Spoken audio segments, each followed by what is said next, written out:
9 जनवरी का दिन बहुत ही नज़दीक है और ये दिन हम सत्संग जगत के लिए बहुत ही आनंद का दिन है। और 9 जनवरी के दिन में ही वनभोजन उत्सव, ये जो मानिकपुर हैं, मानिकपुर में वनभोजन उत्सव मनाया गया था। लेकिन इसके पीछे एक इतिहास है। उस इतिहास को हम लोग आज जानेंगे कि परमदयाल चेचे ठाकुर जी की जो छोटी पुत्री थी शांतना दीदी ने अपने पिताजी से, परमदयाल चेचे ठाकुर जी से उन्होंने इच्छा जाहिर की पिकनिक मनाने के लिए। वो अपनी छोटी पुत्री की इच्छा को पूर्ण करने के लिए और हम संपूर्ण जगतवासियों के लिए एक आनंद का दिन देने के लिए प्रभु ने ये जो लीला है उन्होंने रचना किए हैं। प्रभु का सब लीला जो है प्रभु स्वयं ही रचना करते हैं और उनकी लीला जब तक उनकी दया नहीं होते हैं तब तक हम समझ नहीं पाते हैं।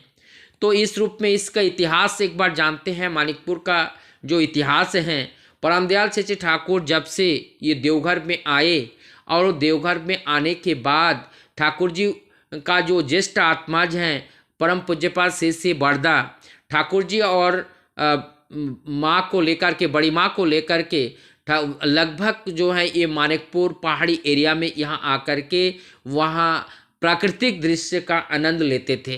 कभी सुबह शाम वो नियमित रूप से वहाँ पे आना होता था। लेकिन ठाकुर जी का बड़े आनंद के साथ वो एंजॉय करते थे, बहुत आनंद का उपभोग करते थे।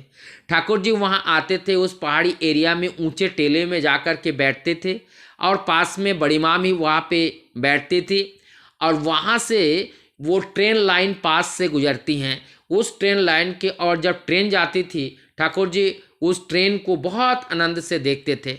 लेकिन ठाकुर जी खुश होते थे। लेकिन सबसे ज़्यादा खुश ठाकुर जी तब होते थे जब वहाँ से एक पैसेंजर ट्रेन गुजरती थी और उस पैसेंजर ट्रेन में जब सवारी कहीं खिड़की में बैठे हैं, कहीं इंजन के ऊपर बैठे हैं, वहाँ कोई दूध बेचने वाले, कोई मजदूर करने वाले, विभिन्न प्रकार के क्रियाकलाप करने वाले व्यक्ति उस ट्रेन में बैठ करके जाते थे और वो ट्रेन हर स्टेशन पे रुकती हुई जाती थी। इस ट्रेन की इस दृश्य को देख करके जब ये ट्रेन जब तक जाती थी, जितने दूर नज़र जाएं उतने दूर अपने नज़र को ताके रहते थे और बाद में दोनों हाथ से बहुत खुश होकर के तालियां बजाते थे और ठाकुर जी कहते थे ये ट्रेन मुझे बहुत अच्छी लगती हैं क्योंकि ये सब लोगों को साथ में ले करके जाते हैं। बड़ी ये रहस्य की बात है कि 9 जनवरी का जो दिन है, ये 9 जनवरी के दिन में इस जो पिकनिक है, ये पिकनिक का दिन रखा गया था और इसी दिन आ कर के यहाँ पे जो भोजन निर्माण किया गया, या वनभोजन का लिए जो भोजन है वो सब तैयार किया गया।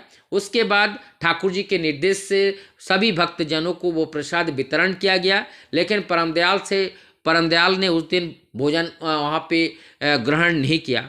उन्होंने कहा कि मैं आश्रम में घर जाकर ही ग्रहण करूँगा, तो आप सभी लोग यहाँ से भोजन कर लीजिए। इसलिए सभी लोगों ने भोजन कर लिए। ठाकुर जी के लिए घर पे ले जाया गया और ठाकुर जी के लिए घर पे ले गए। ठाकुर जी घर पे जाकर के इस भोजन को प्राप्त किया। तभी से आज तक जब भी वहाँ पे जब ये वनभोजन उत्सव होता है तो वहाँ से प्रसाद जो है घर पे लिए जाते हैं और घर पे ले करके सभी लोग, ठाकुर परिवार के सभी लोग जो इस भोजन को ग्रहण करते हैं। और यहाँ जहाँ पे ठाकुर जी बैठते थे, बड़ी माँ बैठती थी और वहाँ पे जुगल मंदिर का निर्माण भी उस मानिकपुर में बनाया गया है। तो हम सभी सत्संग वासियों के लिए ये मानिकपुर है, ये एक सदैव के लिए एक तीर्थ स्थान बन गया। और ये परमदयाल का जो लीला है, उनकी जो लीला भूमि देवघर आश्रम है। लेकिन जो भी देवघर आश्रम आते हैं उनका ये देवघर आश्रम में आना, इस तीर्थ का परिपूर्ण सार्थकता लाभ होती है जब परमदयाल का जो प्रत्येक दिन इस प्रकृति सौंदर्य का जो आनंद का उपभोग करते थे इस मानिकपुर में, और जहाँ पे वनभोजन उत्सव के नाम से जो चिन्हित किया गया था, और इसका आनंद का उपभोग जो हमारी शांतना दीदी और उस समय में जितने भी भक्त लोग थे सभी लोगों ने इस आनंद का उपभोग किया।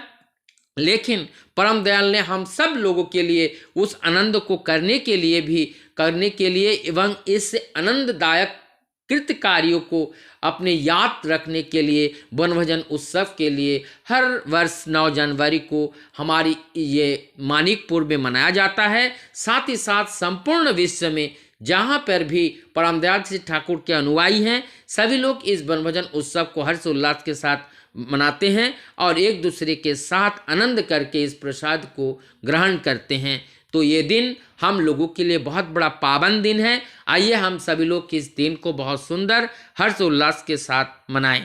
जय गुरु, वंदे पुरुषोत्तमम।